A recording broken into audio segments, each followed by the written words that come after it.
Alhamdulillahi ala ni'matil iman.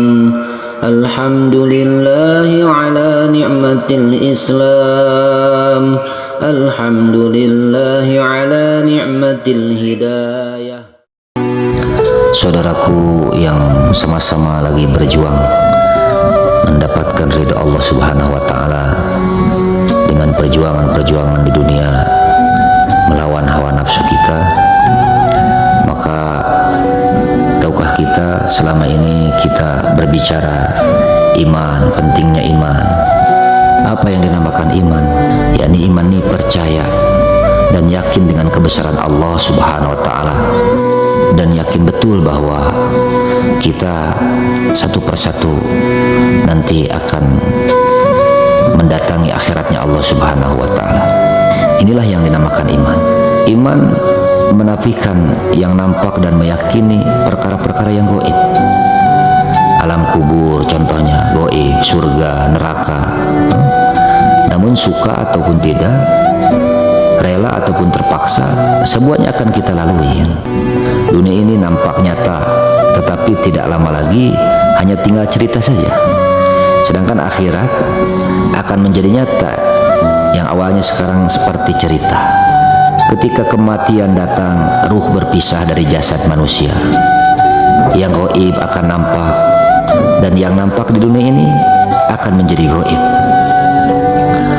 Salah satu contoh hari mulia dikisahkan bahwa Nabi Musa alaihissalam pernah bertanya kepada Allah Subhanahu wa taala, "Ya Allah, Engkau yang menciptakan, memelihara dan memberi rezeki. Mengapa sebagian manusia Engkau masukkan ke dalam surga dan sebagian manusia lain Engkau masukkan ke dalam neraka?" Begitu Nabi Musa bertanya kepada Allah Subhanahu wa taala. Lalu Nabiullah Musa alaihissalam diperintahkan menanam gandum oleh Allah Subhanahu wa taala.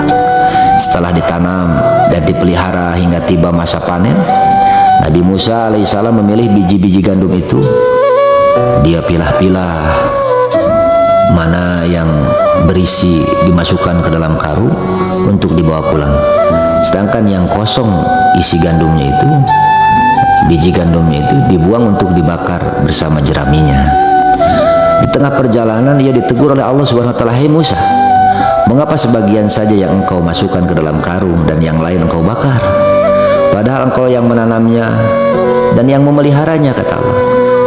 Nabiullah Musa alaihissalam menjawab, "Yang bermanfaat aku ambil dan yang kosong aku buang karena tidak berguna, ya Allah." Lalu Allah Subhanahu wa taala berfirman, "Wahai Musa, demikian pula aku," kata Allah Subhanahu wa taala.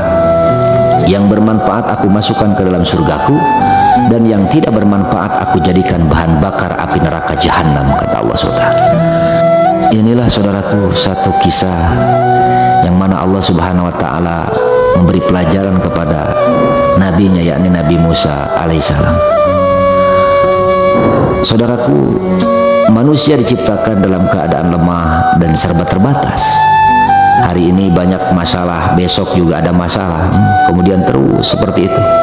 Kemampuan manusia terbatas untuk menghadapi masalah-masalah yang tidak terbatas. Manusia lemah dan sangat bergantung kepada yang maha kuat, yakni Allah Subhanahu wa taala.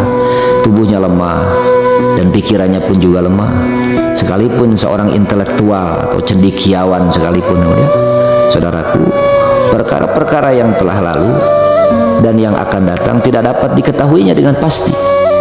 Manusia bergantung kepada Allah yang maha mengetahui segala-galanya. Allah Subhanahu wa taala berfirman, "Wa ma tadri nafsum madza taksibu ghada, wa ma tadri nafsum bi ayyi ardi tamut, innallaha alimun khabir."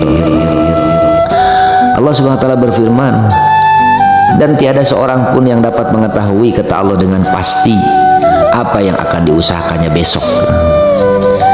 Maka taksibu godan, apa yang akan diusahakannya godan besok.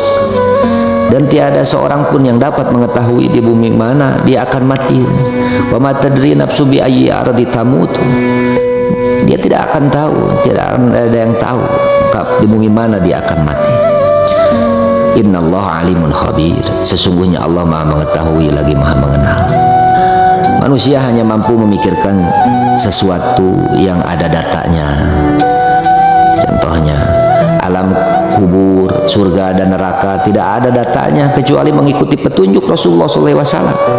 Orang yang memikirkan akhirat dengan logikanya sendiri tanpa petunjuk Nabi Muhammad SAW ibarat bayi di dalam rahim ibunya yang berpikir, untuk apa mata ini? Di sini tidak ada pemandangan, kata bayi. Untuk apa telinga ini? Di sini tidak ada suara. Saya cukup makan melalui tali plasenta, kata bayi. Untuk apa mulut ini? Untuk apa kaki ini? Di sini tidak ada jalan raya, kata. Pada awalnya dia merasa benar, namun setelah dilahirkan ke dunia ini, dia baru sadar fungsi seluruh anggota tubuhnya. Jika anggota tubuhnya cacat, mungkin ia bisa hidup, tetapi ia akan merasakan kesusahan dalam menjalani kehidupannya. Maka begitupun manusia hari ini akan tidak tahu ketika di dunia untuk apa sholat, untuk apa mengaji, untuk apa berjamaah di masjid, untuk apa menutup aurat-aurat, untuk apa ibadah-ibadah yang lainnya. Seolah-olah ini tidak bermanfaat. Tapi kelak nanti ketika di akhiratnya Allah SWT, manusia akan tersadar bahwa pahala-pahala yang diberikan Allah SWT ini, amal-amal ibadah kita di dunia ini, maka akan menolong kita nanti di akhiratnya Allah SWT.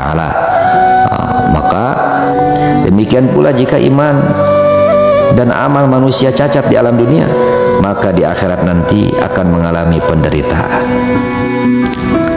Dan ketahuilah saudaraku, penderitaan di akhirat ini selama-lamanya.